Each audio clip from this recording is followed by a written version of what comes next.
C'è anche EssilorLuxottica, il gruppo leader mondiale dell'occhialeria nato ad Agordo, tra i possibili futuri proprietari delle quote del gruppo Armani. È scritto nero su bianco nel testamento di Giorgio Armani, che ha tracciato le linee guida che porteranno entro i prossimi 18 mesi a delineare il nuovo quadro dei proprietari della società.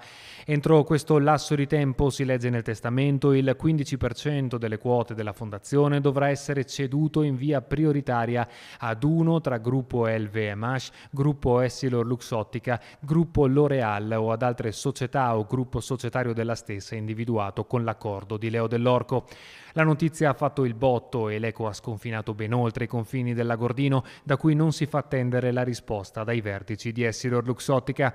Siamo orgogliosi della stima che il signor Armani ha voluto riporre nel nostro gruppo e nel nostro management. Valuteremo con attenzione questa prospettiva evolutiva, che merita un'attenta riflessione alla luce dei profondi rapporti che già legano i due gruppi, si legge in una nota inviata all'ANSA.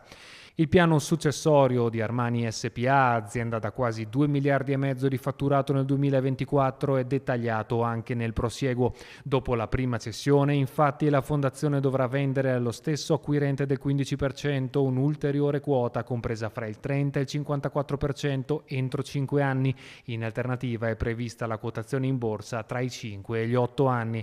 Giorgio Armani ha inoltre disposto la suddivisione della sua partecipazione personale in EssilorLuxottica, che ammonta quasi al 2% delle azioni, tra familiari e collaboratori storici, tra cui l'ex braccio destro e compagno Pantaleo Dell'Orco.